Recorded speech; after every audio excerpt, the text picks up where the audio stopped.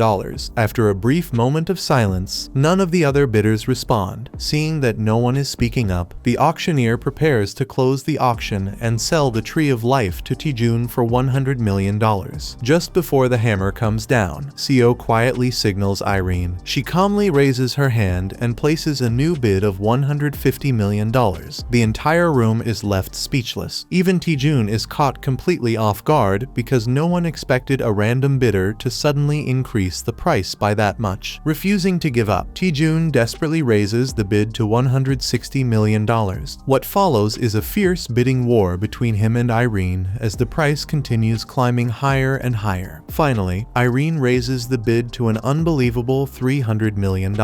Just as Taejun is about to make another offer, his assistant quickly stops him. He explains that the woman bidding against him is Irene, the youngest daughter of the Holton family. When it comes to money, there's simply no way he can compete with her. Taejun doesn't care and is prepared to risk his entire fortune just to win the Tree of Life. Even so, his assistant physically restrains him from making another bid, leaving Irene as the winner of the auction. After the auction ends, one of the attendants tells Irene that they'll begin preparing the tree of life for her. Co sincerely thanks Irene for helping him win the auction, although he admits he feels a little guilty about how much money she had to spend. Irene simply says she doesn't mind. If buying the tree of life can solve her problem, then the money doesn't matter to her at all. She then asks Co if he's found anything that can remove her terrible luck, maybe a special talisman or some kind of relic. Co tells her that the real solution is to get rid of the strange item that's been following her around this whole time. Deep down, Co already knows exactly what that object is. All Irene has to do is throw away the relic of bankruptcy, and her bad luck will disappear along with it. Solving her problem also benefits him because he'll be able to claim the relic for himself. In the end, it's the perfect outcome since it lets him kill two birds with one stone. Co is left completely shocked when Irene tells him that nothing has been following her around. Thinking for a moment, he asks her a different question. He wants to know if any strange tattoo has suddenly appeared somewhere on her body. The moment Co sees Irene's reaction, he realizes he was right. That kind of tattoo is a clear sign of a bound relic. Co immediately remembers the tattoo on Yuka's arm. That mark was proof of the contract that made her the owner of the future guide. Unlike consumable relics, bound relics can only be used by the person they are attached to. No one else can use their power. Irene then shows Co several pictures of the strange tattoo. The moment he sees them, he immediately recognizes what they are. Those markings belong to a parasite relic, an extremely rare type of relic that infects its owner and becomes part of their body. Realizing that, Co understands that taking the relic away from Irene won't be nearly as easy as he first thought. Instead of forcing the issue,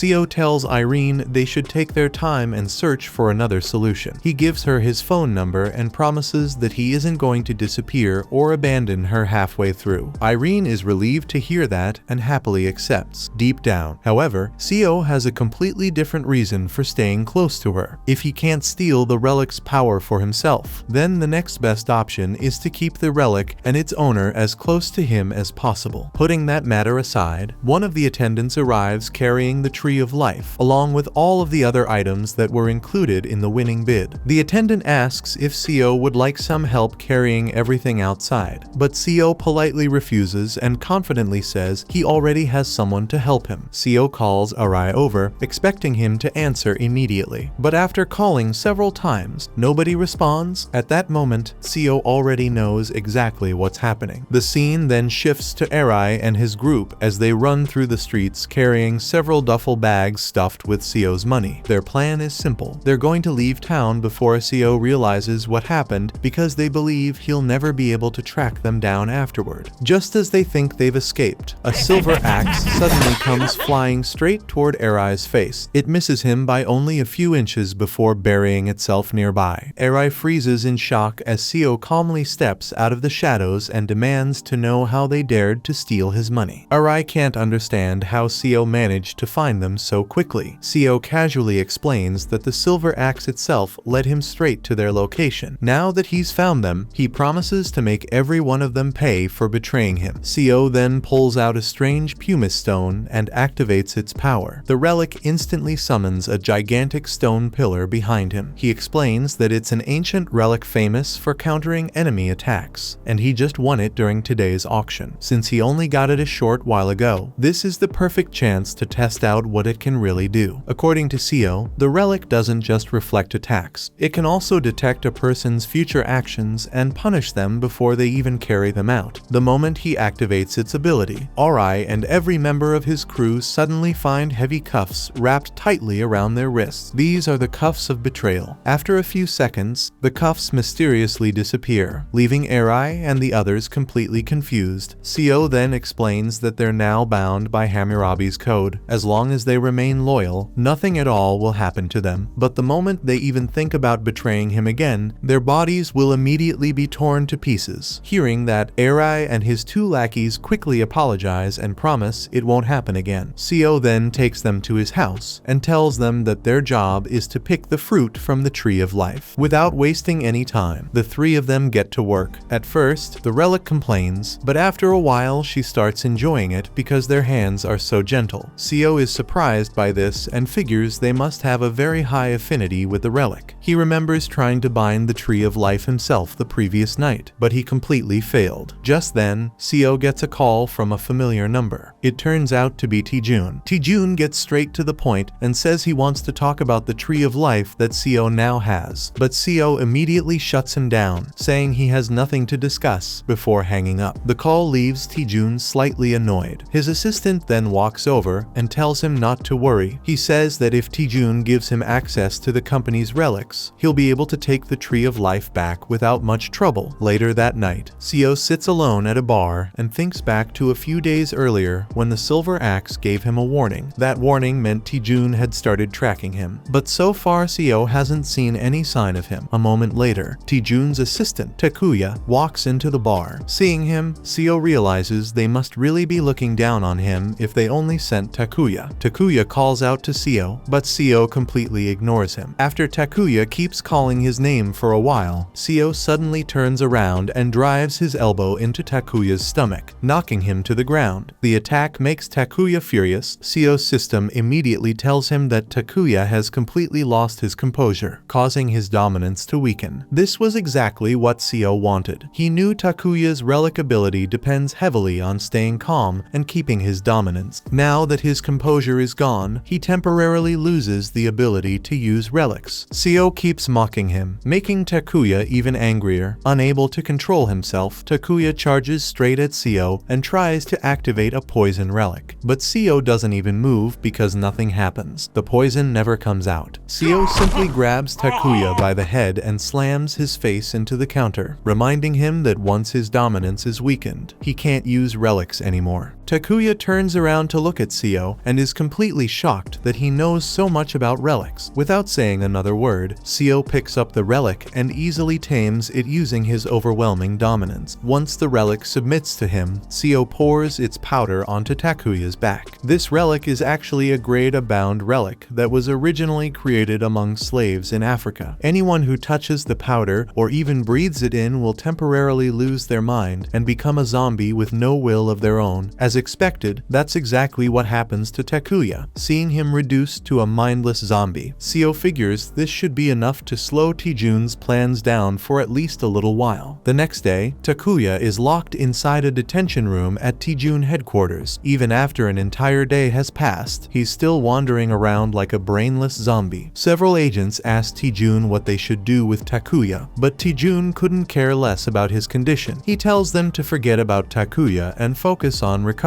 all of the relics that were supposed to be in his possession. The agents nervously explain that when Takuya was taken into custody, they couldn't find a single relic on him. Hearing that only makes Taejun even angrier. Furious that both the relics and his agent have become useless, he immediately orders his men to contact his lawyer, Misako, as quickly as possible. The following day, Seo arrives at the airport with Arai and the rest of his lackeys. Most of the luggage they're carrying is filled with the valuable relics Seo has managed to collect so far. Looking at everything he's gathered, Seo is confident these relics will help him obtain even more powerful relics in the future. Just before he boards his flight, Taejun's lawyer, Misako, suddenly appears and asks to speak with him. The meeting ends up making Seo miss his flight entirely. Misako explains that she's there on Taejun's behalf to offer Seo a contract. According to the deal, Seo will immediately receive a payment of $100 million.